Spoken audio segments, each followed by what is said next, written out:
বন্ধুরা, ও মোর দরদিয়া সিরিয়ালের আজকের পর্বে প্রথমেই দেখা যায় অনিরুদ্ধ বাণীকে বলছে, আমার এই আঘাত লাগার পিছনে তো তুমি দোষী নও, তুমি নিজেকে অপরাধী ভেবো না। বাণী বলছে যে আপনার রক্ত ঝরিয়েছে সে অতি সহজে বাঁচবে না, তাকে একদিন শাস্তি পেতেই হবে। অনিরুদ্ধ অন্তরাকে বলছে, তুমি সেদিন আমাকে রক্ত দিয়ে সাহায্য না করলে আমি হয়তো বাঁচতে পারতাম না। বাণী তারপর অন্তরা থেকে জানতে চাই সে যখন এসেছে কারোর সাথে দেখা হয়েছে কিনা। অন্তরা বলছে, হ্যাঁ, একটা কাজে দিদি ছিল, ওনাকে বলেই তো আমি উপরে চলে এলাম। বাণী বলছে, আমাকে কিছু একটা ব্যবস্থা করতে হবে। অন্তরার পরিচয়টা সবাই জেনে গেলে বাড়িতে কিন্তু অশান্তি হবে, আগুন জ্বলে উঠবে। অন্তরা তখন বলছে, তোমরা না জানিয়ে বিয়ে করে ফেললে। আসলে আমি সব ঘটনা আমার বয়ফ্রেন্ডকে বলেছি।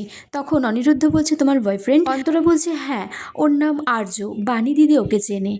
তখন সেখানে সাথী আসে, অন্তরাকে বলছে, তুমি তো ভারী মিষ্টি মেয়ে। বলছে, আমি তো অকর্মা মানুষ। তখন অনিরুদ্ধ বলছে, মা, ওই আমাকে রক্ত দিয়ে বাঁচিয়েছে। অন্তরা তখন বলছে, আঙ্কেলকে দেখলাম না তো। তখন বাণী হট করে বলছে যে না, আঙ্কেল আসলে বাড়িতে নেই, উনি ফিরতে একটু লেট হবে। সাথী তখন বলছে, কেন, তোমাকে বলে দিয়েছে নাকি? বলছে, না বলেনি। তখন বাণীকে বলে যে তুমি তাহলে একটু বাজারে যাও, সবটা ফুরিয়ে গেছে, আর মেয়েটা বাড়িতে নতুন এসেছে, ওকে তো কিছু খেতে দিতে হবে। এদিকে অনিরুদ্ধ আর অন্তরা কথা বলছে, গল্প করছে। তখন অন্তরা বলছে, আমিও একটাই মেয়ে আর তুমিও বাবার একটাই ছেলে, আমার খুব বোর লাগে মাঝে মাঝে। তখন অনিরুদ্ধ বলছে, বোর লাগলে একটু এদিক ওদিক ঘুরতে যেতে হয়। তখন অন্তরা বলছে, ঘোরার কোথায় হয়, ওই 2-4 বার এদিক ওদিক গিয়েছিলাম। তখন সে তার বাবা মার সাথে ঘোরার ছবিগুলো অনিরুদ্ধকে দেখায়। সেখানে তাপসকে দেখা যায় তার বাবা হিসেবে। বিদ্যুৎ তখন অন্তরাকে বলছে, ইনি তোমার বাবা, তুমি কি শিওর? বলছে, হ্যাঁ, নিজের বাবাকে আমি চিনব না। তখন বিদ্যুৎ বলছে যে তোমার বাবা আমার বাবা এক, মনে মনে বলছে। অন্তরা বলছে, এই যে আমার বান্ধবীরাও আমার জন্য মলে ওয়েট করছে, মুভির টিকিট কেটেছে, আমাকে এক্ষুনি যেতে হবে গো, বলে সেখান থেকে চলে যায়। এদিকে মৌলি কুয়াশার বিদ্যুতের জন্য অপেক্ষা করছে, বলছে আমাকে বলে ফোন করে এখনও আসছে না। তখন তারা ছদ্মবেশে এসেছে, কিন্তু মৌলি চিনতে পারছে না কিছুতেই।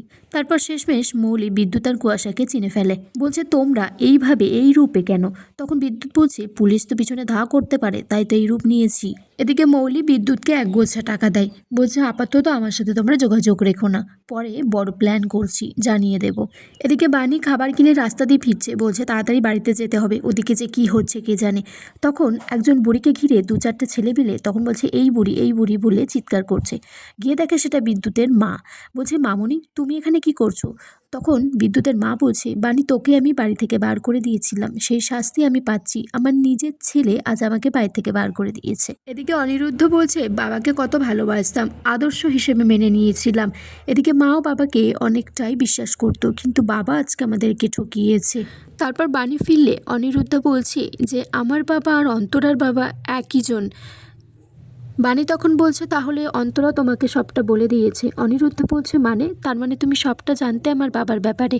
ওই জন্য তুমি আমাকে একদিন বলেছিলে যে তো আমার মাকে খেয়াল রাখার জন্য, শুধুমাত্র আমার মার আমি আছি। আর অন্তরা যখন বাবার কথা জিজ্ঞেস করলো তুমি ওই রকমভাবে একটা রিয়াকশন করলে। অনিরুদ্ধ বাণীকে বলছে, তুমি সবটা বলো, তোমাকে আজকে বলতেই হবে, কেন করলে তুমি এই রকম? আমি তোমার বাবার খুনি বলে, তাই তো? তুমি আমার সাথে প্রতিশোধ নেওয়ার জন্য এইসব করেছো।